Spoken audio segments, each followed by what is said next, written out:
जय श्री राम।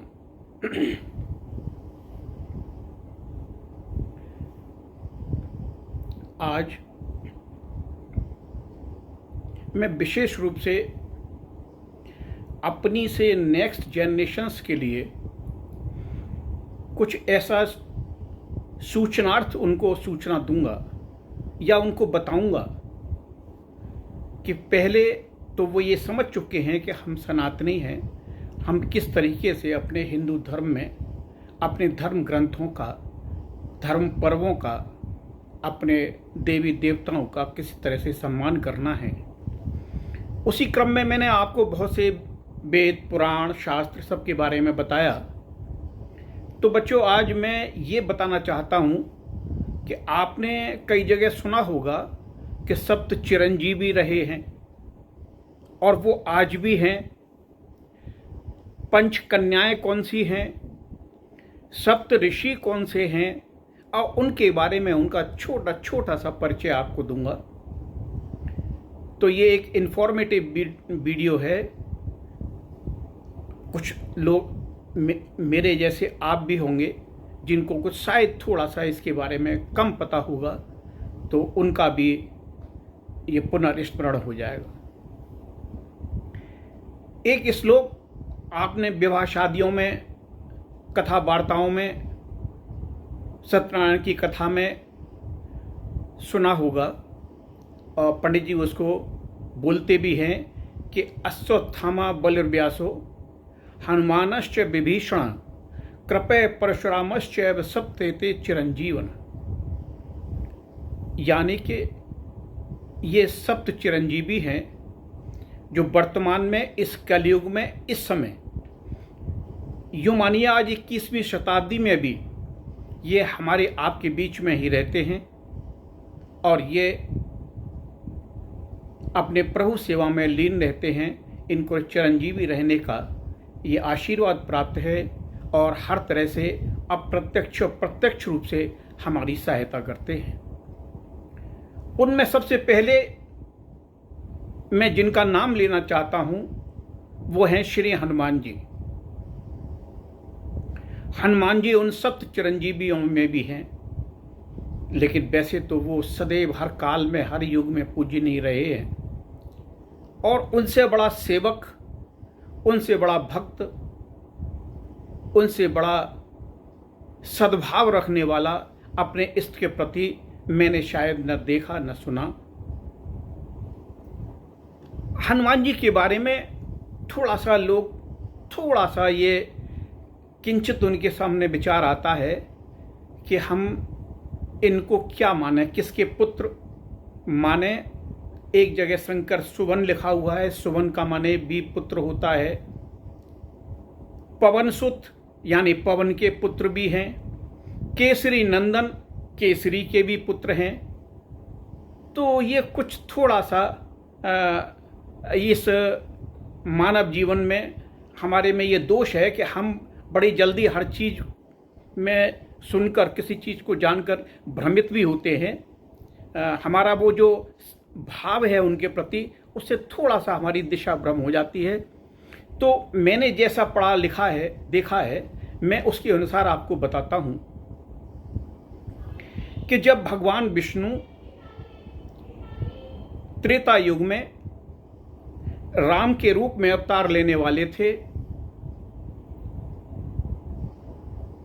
तो शैव मत के लोगों के अनुसार देवताओं ने भगवान शंकर से प्रार्थना की कि हे प्रभु, भगवान विष्णु धराधाम पर राम के रूप में अवतार लेने जा रहे हैं, तो हम ये समझते हैं कि वहाँ धर्म की लड़ाई लड़ते लड़ते अधर्मियों को मारते हुए उनको कुछ अपने संगी साथियों की आवश्यकता होगी। तो एक ऐसा कोई सशक्त उनके लिए सेवक भेजा जाए जो उनकी वहाँ हर वक्त सहायता करे। भगवान शंकर को कुछ बात समझ में आई। उन्होंने कहा ठीक है, वो चले गए। ये बात माता पार्वती के सामने हो रही थी।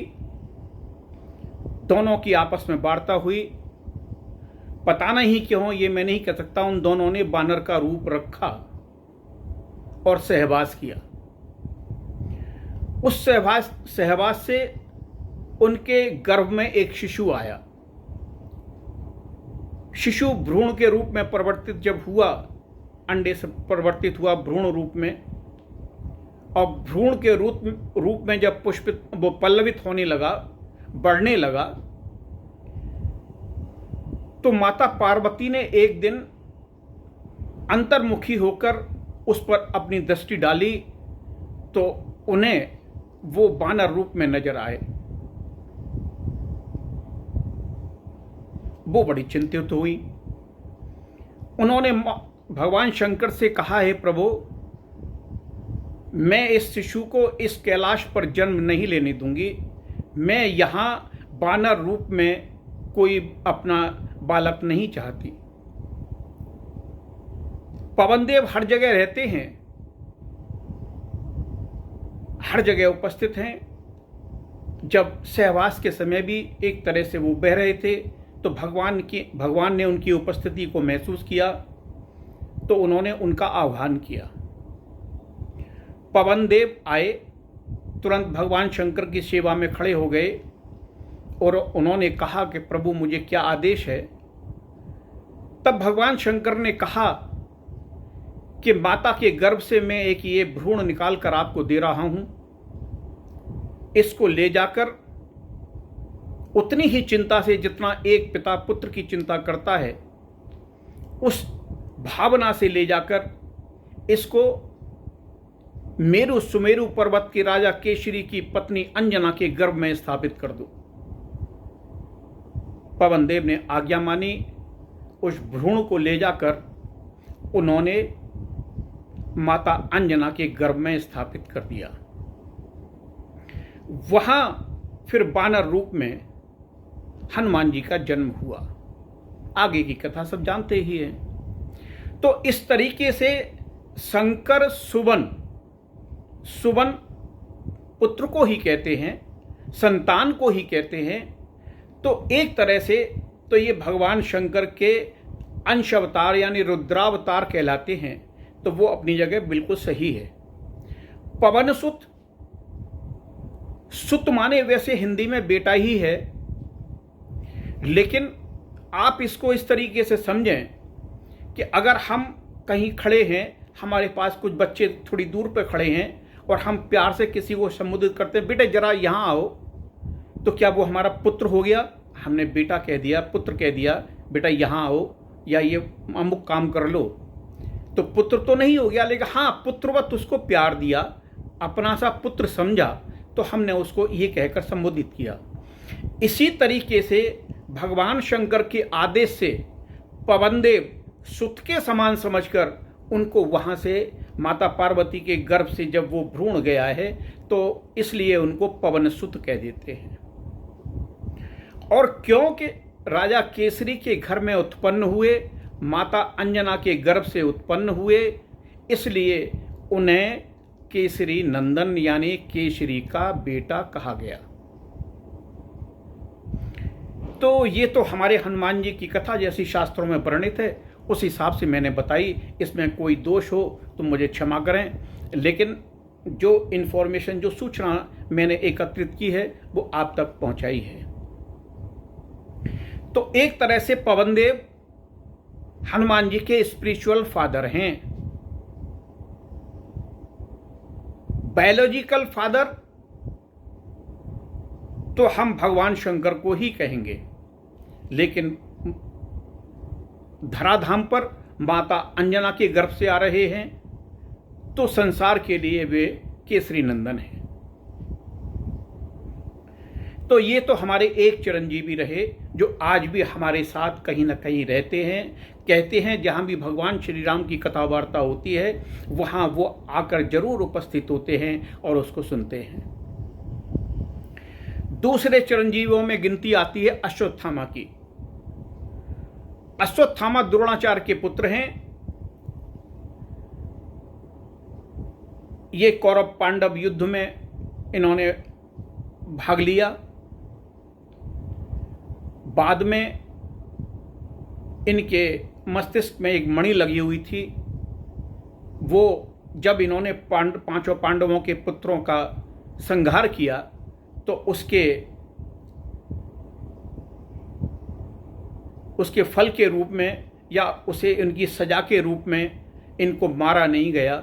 इनकी मणि निकालकर, जो कि अनवरत इनके मस्तिष्क से आज भी वो झड़ता रहता है, उसका बिंदु कह लें, श्राप कह लें, जो कुछ भी है, और वो आज भी चिरंजीवी के रूप में इस धराधाम पर रहते हैं। कहीं मैंने कल्याण में एक कथा पढ़ी थी कि कहीं किसी को अश्वत्थामा नाम के एक ब्राह्मण के दर्शन भी हुए, और वहाँ जब वो दूसरी रात को उनके दर्शन करने गए तो वो वहाँ से चले गए, उनको नहीं मिले।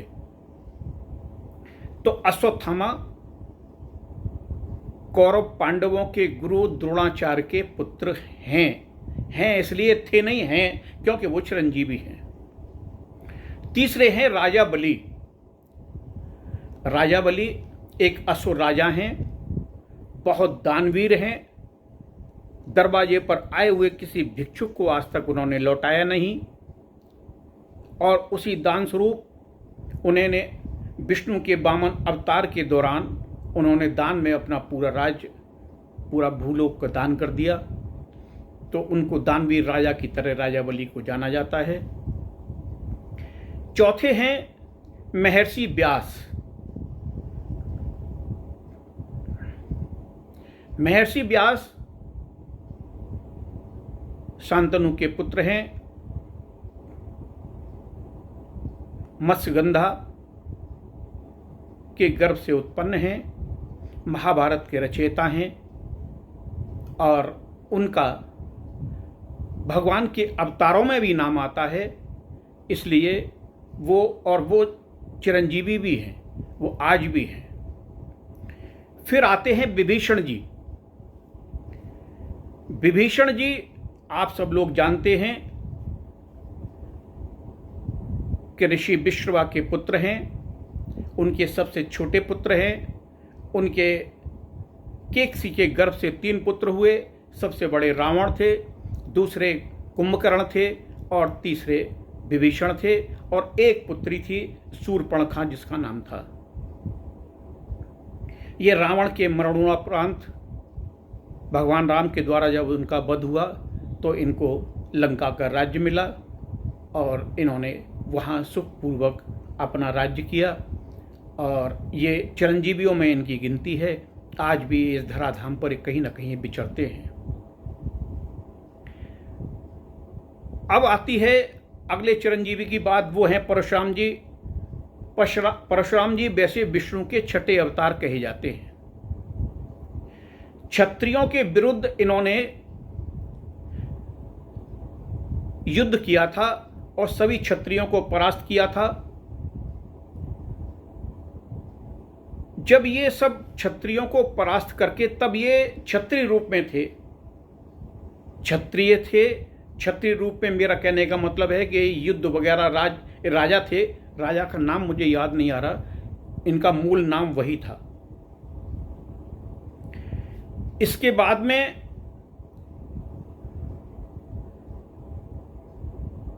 मार्कंडेय ऋषि को 7वें थे कृपाचार्य जी। कृपाचार्य कुरुक्षेत्र जहाँ ये मैदान था जहाँ महाभारत का युद्ध हुआ था, इसके राजा थे। महाभारत काल के ये अंत तक रहे। इनको वहीं से जाना जाता है और ये चिरंजीवियों में इनकी गिनती होती है। इस तरह से मैंने आपको सप्त चिरंजीवी बताए: अश्वत्थामा, राजा बलि, महर्षि व्यास, हनुमान जी, विभीषण जी, कृपाचार्य जी और परशुराम जी। मार्कंडेय ऋषि,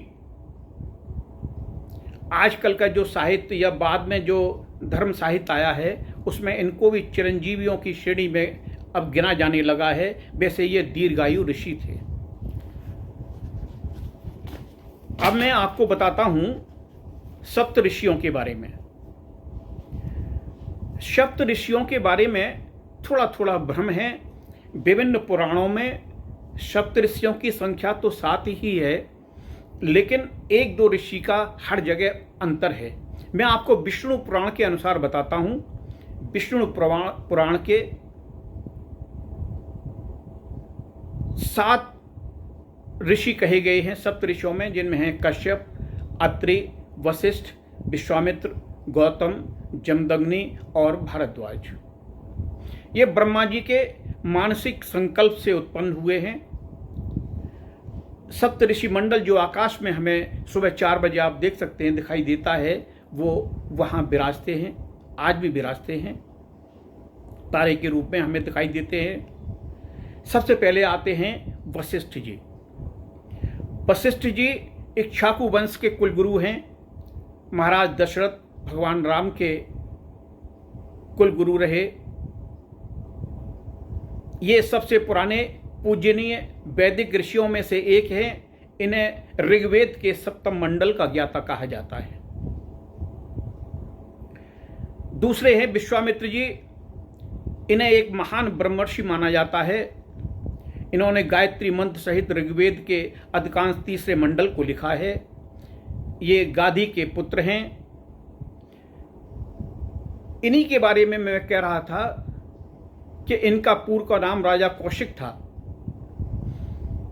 और ये सब एक जगह से युद्ध करके जब लौट रहे थे, क्षत्रियों को परास्त करके लौट रहे थे, तो इसके बाद इन्होंने वशिष्ठ मुनि के आश्रम में शरण ली। शरण से मतलब रात्रि विश्राम किया पूरी सेना के साथ। 2-3 दिन ये वहां रहे। अकेले वशिष्ठ मुनि ने पूरी सेना और इन सब का पूरा स्वागत किया। तो इनको ये विस्मय हुआ कि ये एक छोटे से कुटिया में रहने वाले वशिष्ठ जी हम सबका ये भोजन वगैरह कहाँ से एकत्रित किया। तो उन्होंने अपने मंत्री से कहा, तो पता चला इनके पास कामधेनु गाय है। जब कामधेनु गाय की पता चली तो उन्होंने विश्वामित्र ने वशिष्ठ से कामधेनु गाय मांगी। वशिष्ठ जी ने मना कर दिया।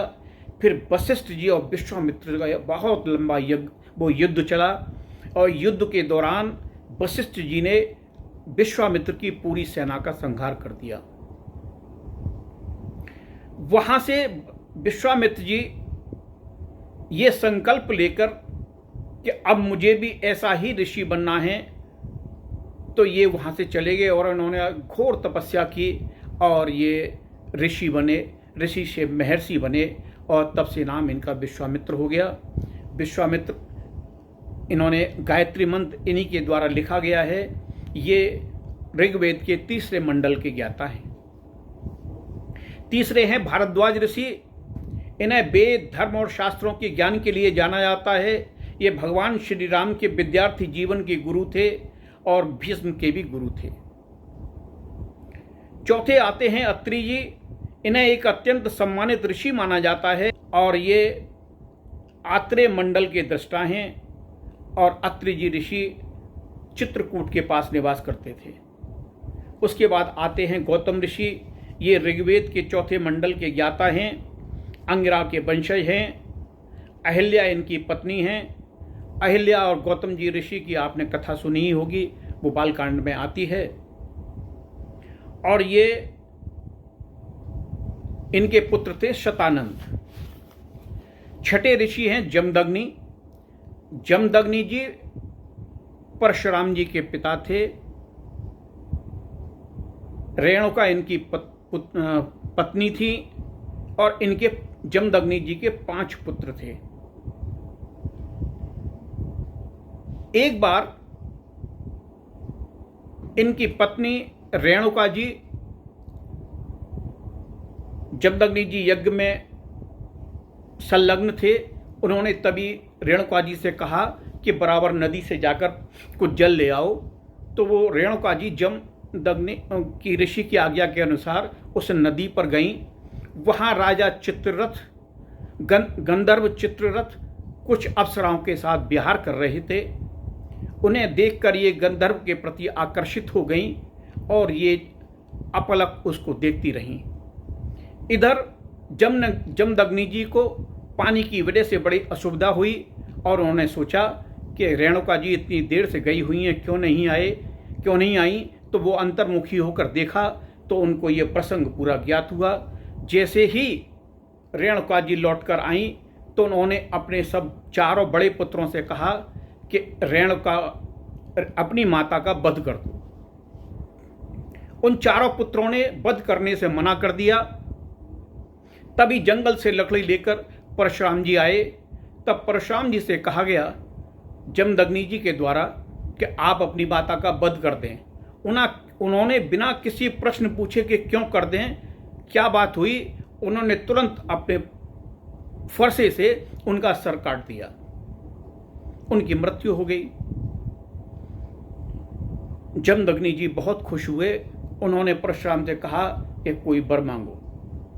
तो उन्होंने अपने माता के प्राण मांगे जो उनको देने पड़े और वो रेणुका जी पुनः जीवित हो गई। भारद्वाज जी ये 7वें सप्तऋषियों में आते हैं। वैदिक काल के महान तपस्वी थे।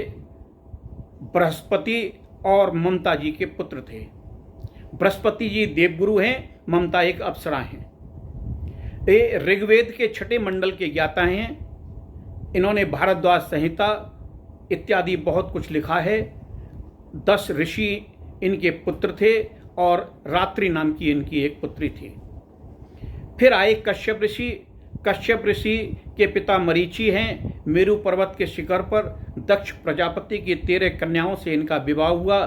विवस्वान इनके पुत्र थे, जिनके नाम पर यह वैवस्वत मनवंतर चल रहा है। इन्होंने कश्यप संहिता लिखी।